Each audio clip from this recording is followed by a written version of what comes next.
এমন 5টি বিশেষ সময় আছে যেই সময় আসমানের সকল দরজাসমূহ খুলে যায় এবং সেই সময় বান্দা যা দোয়া করে তাই কবুল হয়ে যায়।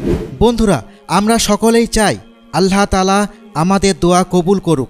প্রত্যেক মুমিন বান্দারাই চাই যাতে আল্লাহ তাআলা আমাদের মন থেকে করা প্রতিটি দোয়া, প্রতিটি মোনাজাত কবুল করে নেন। 5 ওয়াক্ত সালাতে আমরা আল্লাহ তাআলার কাছে দোয়া করি, মোনাজাত করি। এছাড়াও আরও বিভিন্ন সময়ে আমরা আল্লাহ তাআলার কাছে দোয়া করে থাকি। কিন্তু আপনারা কি জানেন কোন 5টি সময়ে মহান আল্লাহ রাব্বুল আলামিনের কাছে দোয়া করলে তা কখনোই ফিরিয়ে দেওয়া হয় না? যেই সময়গুলিতে আল্লাহ তাআলা তার রহমতের দুয়ার খুলে দেন। তাহলে চলুন জেনে নিই সেই 5টি সুবর্ণ সময় কখন কখন। 1 নম্বর হলো জোহরের ওয়াক্তের আগ মুহূর্তে। রাসূল পাক সাল্লাল্লাহু আলাইহি ওয়াসাল্লাম বলেছেন, নিশ্চয় আসমানের দরজাসমূহ উন্মুক্ত করে দেওয়া হয় সূর্য মধ্য আকাশ থেকে পশ্চিম আকাশের দিকে ঢলে পড়ার সময়। এরপর জোহরের সালাত পর্যন্ত সেই দুয়ার আর বন্ধ করা হয় না। তাই আমি চাই ওই সময়ে আমার কোনো উত্তম কাজ উপরে উঠুক। সহিহুল জামি 1532। 2 নম্বর হলো আজানের সময়। রাসূল সাল্লাল্লাহু আলাইহি ওয়াসাল্লাম বলেছেন, যখন মসজিদগুলোতে আজান দেওয়া হয় তখন আসমানের দুয়ারসমূহ খুলে দেওয়া হয় এবং ওই সময়ে বান্দাদের দোয়া কবুল করা হয়। সহিহুত তাগরিব 260। 3 নম্বর হলো 1 ওয়াক্ত নামাজের পর পরবর্তী নামাজের জন্য মধ্যবর্তীর অপেক্ষার সময়।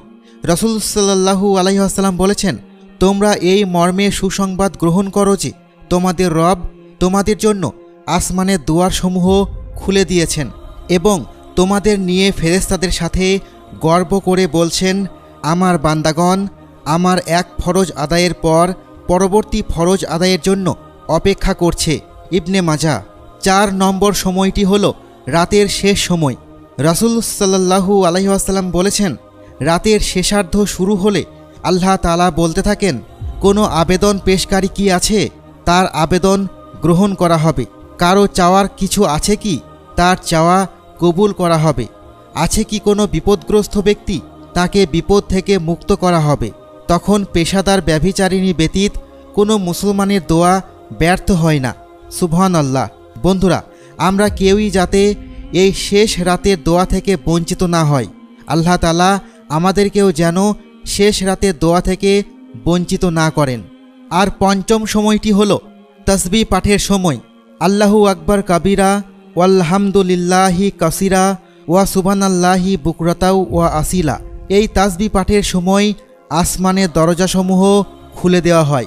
হযরত উমর রাদিয়াল্লাহু তাআলা আনহু হতে বর্ণিত, একদিন আমরা রাসূল সাল্লাল্লাহু আলাইহি ওয়াসাল্লামের সাথে সালাত আদায় করছিলাম। ওই সময় নামাজীদের মধ্য থেকে এক ব্যক্তি বলে উঠল, আল্লাহু আকবার কাবীরা ওয়ালহামদুলিল্লাহি কাসীরা ওয়া সুবহানাল্লাহি বুকরাতাও ওয়া আসিলা। অর্থাৎ আল্লাহ মহান, অতি মহান, আল্লাহ তাআলার জন্য অনেক অনেক প্রশংসা এবং সকাল সন্ধ্যা আমি আল্লাহ তাআলার পবিত্রতা বর্ণনা করছি। ওই দিন রাসূল সাল্লাল্লাহু আলাইহি ওয়াসাল্লাম নামাজ শেষ করে বললেন, এই তাসবিহ কে পড়ছে? উপস্থিত লোকেদের মধ্য থেকে একজন ব্যক্তি বলে উঠল, হে আল্লাহর রাসূল, আমি পাঠ করছি। রাসূল সাল্লাল্লাহু আলাইহি ওয়াসাল্লাম তখন বললেন, তোমার এই দোয়ায় আমি খুবই চমৎকৃত হয়েছি। এই তাসবিহ পাঠের জন্য আসমানের দরজাগুলো খুলে দেওয়া হয়েছে। হযরত ওমর রাদিয়াল্লাহু তাআলা আনহু বলেন, আল্লাহ রাসূল সাল্লাল্লাহু আলাইহি ওয়াসাল্লামের কাছে এই কথা শোনার পর থেকে আমিও উক্ত তাসবিহ পাঠ হতে কোনোদিনই বিরত থাকিনি। আল্লাহু আকবার। আল্লাহ তাআলা আমাদেরকে এই বিশেষ সময়গুলিতে পর্যাপ্ত আমল করার এবং দোয়া করার তৌফিক দান করুন। আমিন।